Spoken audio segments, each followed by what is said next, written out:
Hello बच्चों, कैसे हो आप सब। उम्मीद करता हूँ आप सब अच्छे होंगे और मेहनत कर रहे होंगे। मेरा नाम है संजय और हम कर रहे हैं एक्सरसाइज 7.2 का क्वेश्चन नंबर 1 इस वीडियो में डिस्कस। ओके, तो देखिए क्वेश्चन आपसे क्या कह रहा है। क्वेश्चन आपसे कह रहा है कि find the coordinates of the points of trisection of the line segment joining 4, -1 and -2, 3। दो कोऑर्डिनेट्स हैं, हमने उन दो कोऑर्डिनेट्स हमने एक लाइन बन है ना, एक लाइन सेगमेंट है। इन दो पॉइंट्स को ज्वाइन करने के बाद एक लाइन सेगमेंट बनेगा, उसको हमने 3 हिस्सों में काट दिया। ठीक है, 3 हिस्सों में काट दिया या बांट दिया। ठीक है, सो अब हमें बताना है, उनके कोऑर्डिनेट्स बताने हैं। ओके, तो देखो मैं एक बार फिगर बनाता हूँ, देन आपको समझाता हूँ कि कैसे। सपोज ये दो पॉइंट्स हैं, एक पॉइंट है 4, -1 और एक पॉइंट है -2, -3। नेमिंग दे देते हैं हम पॉइंट को A and point B. Correct है।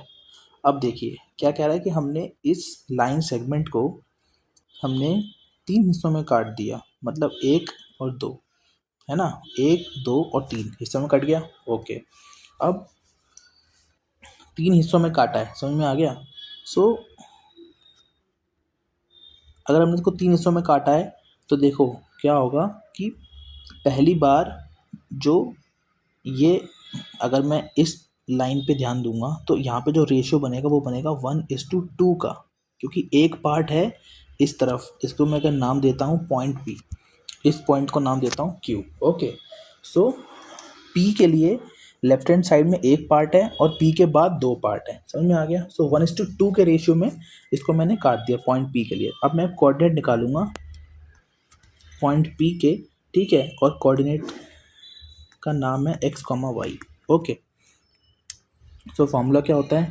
फॉर्मूला होता है m1 x2 प्लस में m2 x1 होल अपॉन में m1 प्लस m2। ये आपका x का कोऑर्डिनेट आएगा एंड y कोऑर्डिनेट के लिए m1 y2 प्लस में m2 y1 होल अपॉन में m1 प्लस m2। करेक्ट है। सो ये हमारे पास होता है फॉर्मूला। अब आपके पास m1 m2 क्या है, मैं वो बता देता हूँ।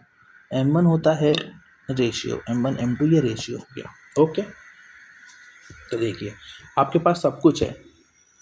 इस लाइन के लिए ये है x1, y1, ये है x2, y2।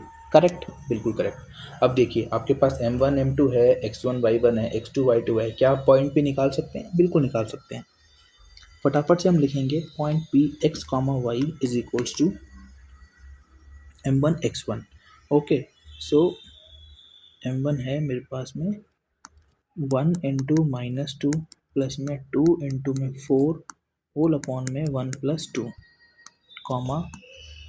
1 + 2। ओके, m1 देखो 1 इंटू में -3 प्लस में 2 इंटू में -1। करेक्ट है, बिल्कुल correct. Point P x, y। अब देखिए ये क्या आएगा, ये तो आएगा 3, यहाँ पे भी आएगा 3।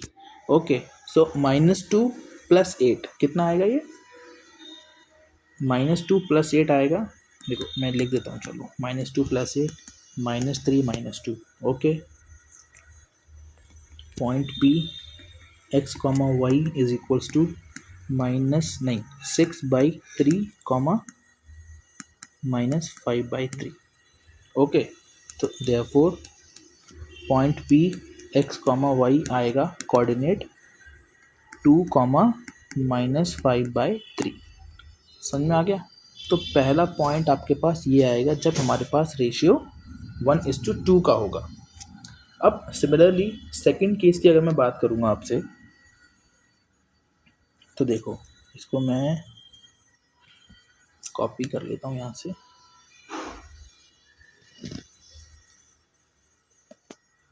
ठीक है, यहाँ लिख लेते हैं। ठीक है, तो अब देखिए, अब इस बार क्या होगा। अभी हमने पॉइंट पी पे लिया है, अब हम पॉइंट क्यू के लिए लेंगे। ओके, बट फ़र्क कहाँ पे आएगा, रेशियोज में फ़र्क आ जाएगा। अगर मैं पॉइंट क्यू के लिए बात करूँगा तो देखिए पॉइंट क्यू से लेफ्ट हैंड साइड में 2 पार्ट हैं, रेशियो 1, तो 2:1 का रेशियो आएगा आपका यहाँ पे पॉइंट क्यू पे। तो M1 M2 चेंज हो गया है ना। अब हम क्या लिखेंगे, point Q x comma Y is equals to वही सेम फॉर्मूला। तो मैं डायरेक्टली फॉर्मूला पुट करता हूँ यहाँ पे। देखिए 2 इंटू में -2 प्लस में 1 इंटू में 4 होल अपॉन में 3। ओके, यहाँ पर भी 3 आएगा मैं प्लस इंटू 2 इंटू में -3 प्लस 1 इंटू में -1। Okay, so Q of x comma Y ये होगा -4 प्लस 4 अपॉन में 3। ओके, -4 प्लस 4 अपॉन में 3, यहाँ पे भी 3 आएगा, -6 -1 -7। ओके, ये पॉइंट क्या बनेगा 0, -7/3।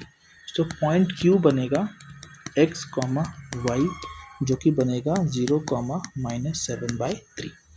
ओके, सो आपके ये दो पॉइंट्स आएंगे जिनके कोऑर्डिनेट हैं 0, -7/3 और p का जो कोऑर्डिनेट है वो है 2, -5/3। ओके, सो उम्मीद करता हूँ आपको समझ में आया होगा ये क्वेश्चन। तो मिलेंगे नेक्स्ट वीडियो में जहाँ पे हम क्वेश्चन नंबर 3 के बारे में बात करेंगे। तब तक के लिए पढ़ते रहिए, मेहनत करते रहिए। All the very best.